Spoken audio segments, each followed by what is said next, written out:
Boa noite, então, de novo, pessoal. Agora gravando na última aula, essa nossa, né, bem-vindo a todos para a nossa quinta aula. E na última aula nós falamos sobre o quê? Nós falamos um pouquinho sobre, fizemos uma revisão e falamos sobre operadores relacionais. Nós falamos sobre operadores de relação, que é relacional, que você relaciona uma coisa com outra coisa. Pode ser uma variável com outra variável, pode ser uma expressão com outra expressão, e assim por diante. E também falamos depois sobre a questão dos operadores lógicos, mas daqui a pouco a gente só relembrar rapidinho. Toda vez que eu tenho uma expressão relacional, o resultado dessa expressão, ela é verdadeiro ou falso, né?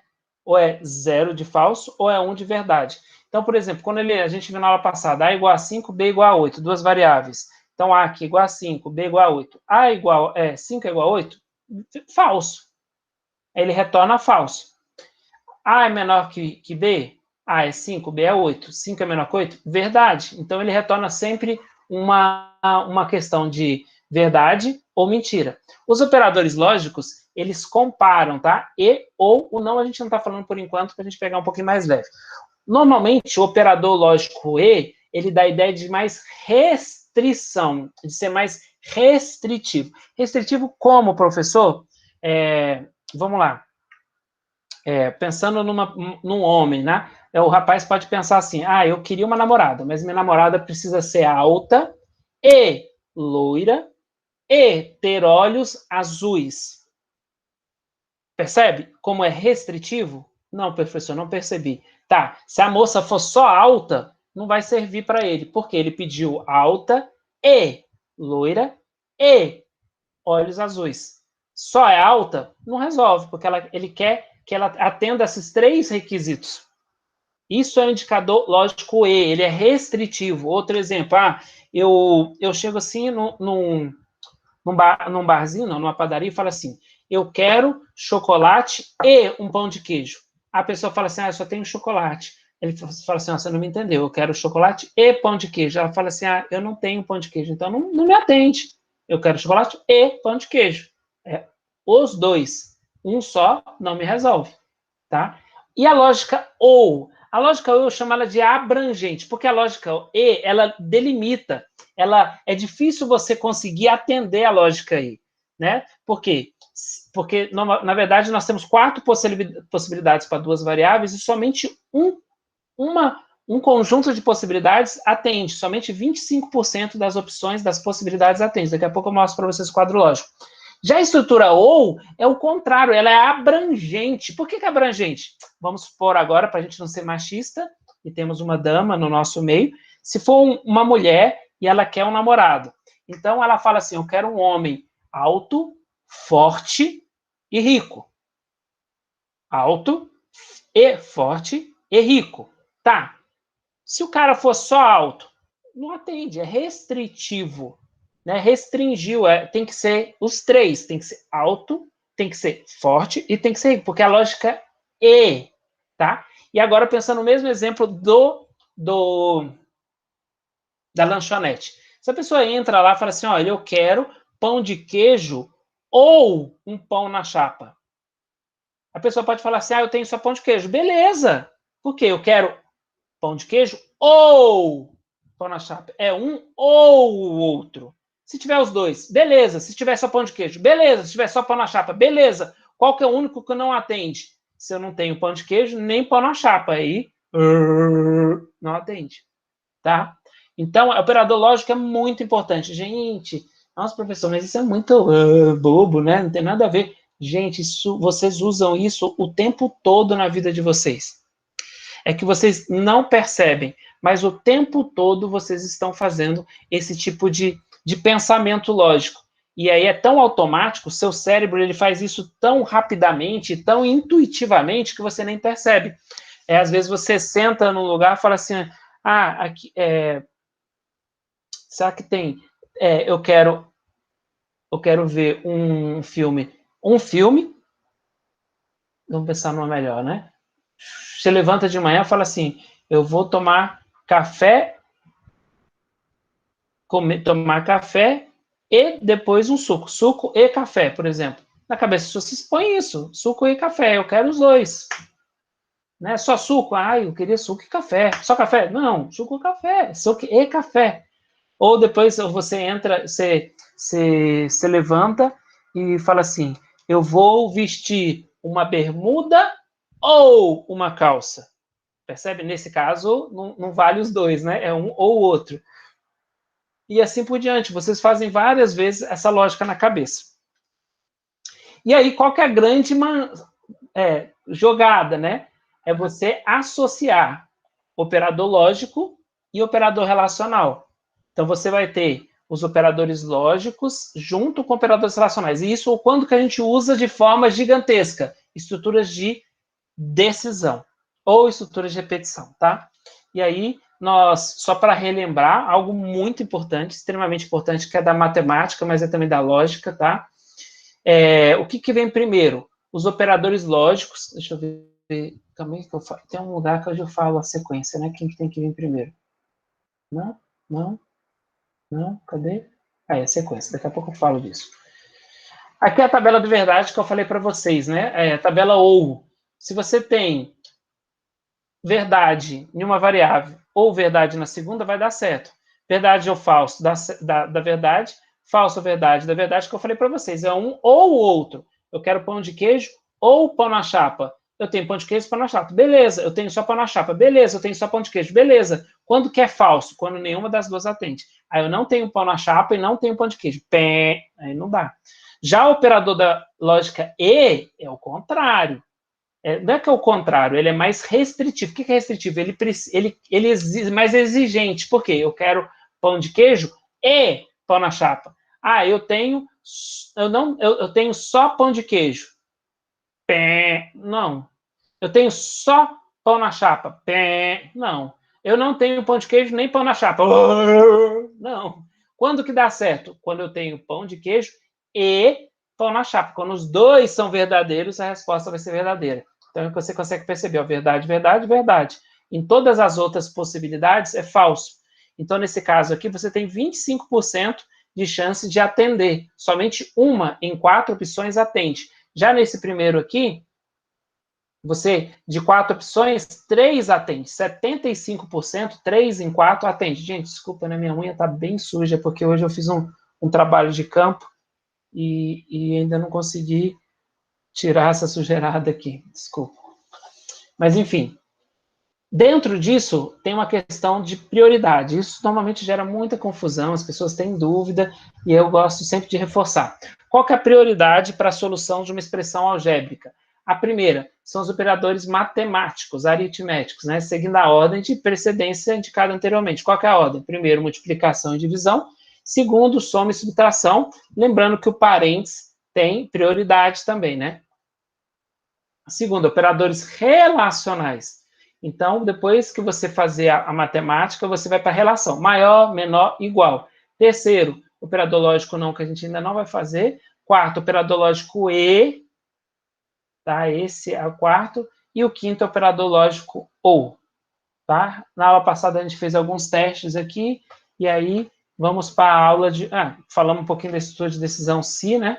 Se, aí nós vamos ter uma expressão lógica que vai ou envolver operadores aritméticos, vai envolver operadores lógicos, vai envolver operadores relacionais, tá? E aí, se isso aqui, essa expressão retornar verdade, então ele executa o que está aqui dentro. Se não, ele executa o que está aqui dentro. Né? Isso já é uma estrutura de decisão composta. Já estamos lá na composta. A simples seria o quê? A simples seria só se expressão correta, executa, acaba o fim C. Tá? A gente já falou um pouquinho sobre isso aqui, isso aqui, isso aqui. E na aula passada nós tivemos o quê? Nós tivemos um desafio. Esse era o desafio. Qual que era o outro desafio? Alguém lembra? Nós tínhamos 2 desafios da aula passada. Não? Ninguém lembra? Qual que é o outro desafio? Limpar o algoritmo? A tela. Isso, limpar a tela. Perfeito. Alguém conseguiu descobrir qual que é a instrução que limpa a tela? Limpa a tela. É isso e também mesmo. colocar um time. No caso, o nome do algoritmo é timer. Ah, bacana, é isso aí. É meio que óbvio, mas é isso mesmo, tá? O nome da instrução, ela é limpa a tela. É claro que nós vamos ver que nos outros códigos não é isso, tá? Normalmente está relacionado com inglês, de clear screen, né? E normalmente está ligado com o diminutivo CLS. Normalmente, via de regra, está com CLS, né? Alguma coisa relacionada com CLS, né? Nós vamos ver posteriormente, que o CLS vem de Clear Screen, tá? Mas vamos lá, show, por isso que vocês vão ter aula de inglês, para vocês conseguirem entender um pouquinho mais também dessa parte de instruções, né? Que muitas das vezes vem em inglês. Tá, nós estamos aqui com esse camarada que é um desafio. Quantos fizeram? Vamos lá. Pode ser sincero, você falar que não fez o desafio não tem problema, né? Você pode falar assim, professor, não consegui fazer no meu horário livre. Tranquilo. Só não pode mentir para si mesmo. Né? Quando você fala assim, eu fiz e não fez, aí você está mentindo para si mesmo. É melhor falar a verdade. Falar, não fiz, não deu, professor. Tranquilo, vamos ver aí, vamos tentar achar um momento para fazer. Oi, Eduardo. Ô, professor, eu cheguei a dar uma pesquisada rápida, mas só que eu não achei o algoritmo para fechar. E eu queria Professor, ver se... desculpa, eu tive um pouco de atraso, aí eu acabei meio que perdendo o início da aula. Depois eu vou rever o início para não atrasar o resto da sala, tá bom? Tranquilo. Então, esse exercício de fixação, esse exercício de desafio, justamente é o quê? É exercício que a gente coloca para quê? Sabe esse barulhinho? É quando o cérebro está fritando. É quando você está pensando e não consegue andar. Na verdade, esse desafio, com o que foi passado, ele é possível, já é possível ser feito, tá? Que é baseado basicamente, né? Mas vocês conseguem fazer com a estrutura de decisão.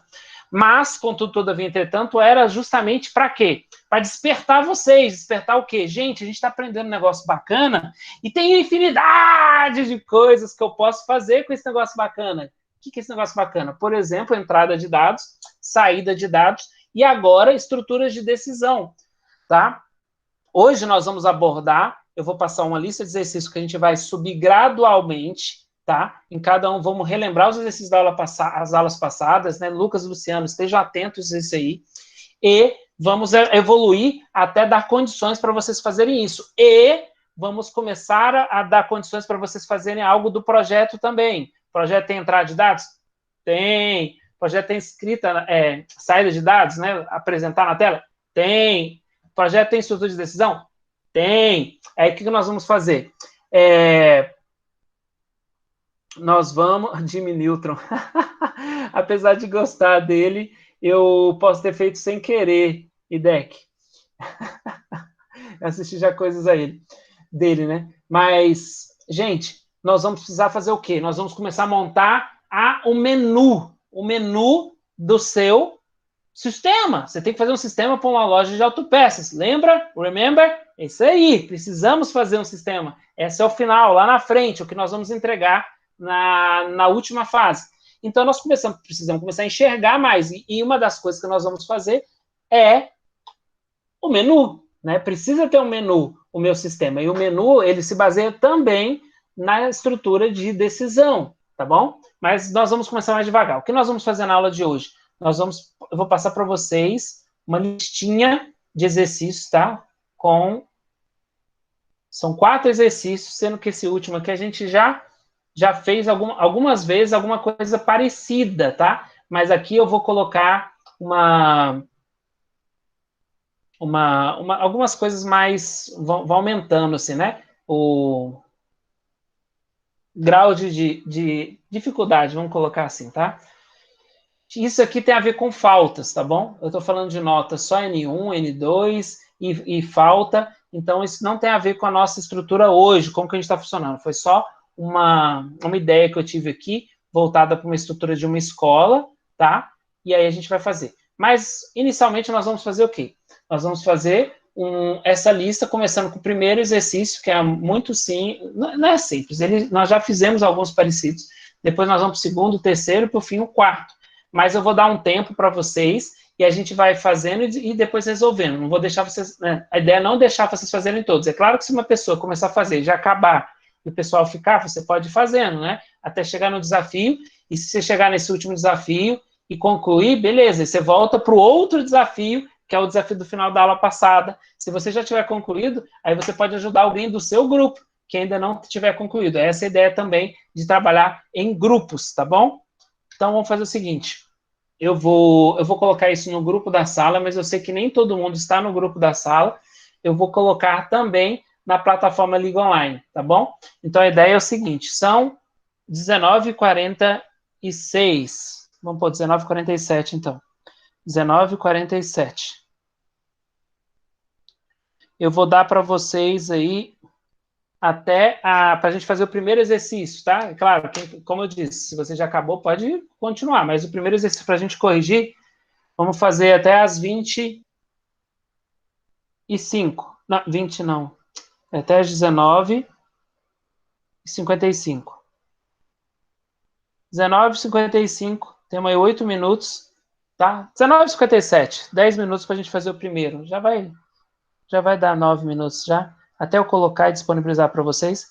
19h57 para nós fazermos o primeiro, tá? Esse primeiro aqui, eu vou colocar no grupo da sala e vou colocar na plataforma Liga Online para fazermos, tá bom? Então, vamos lá. Eu já vou colocar aqui também no chat, para agilizar. Primeiro, tá? Já foi. Na verdade, eu vou colocar os outros dois também já, para agilizar. Já está aqui no chat para vocês.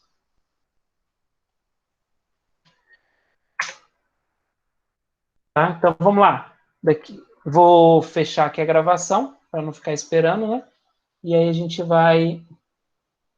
Às 19h57 a gente corrige. Quem tiver dúvidas, eu estou aqui. Não vou sair, vou ficar quietinho aqui, tá?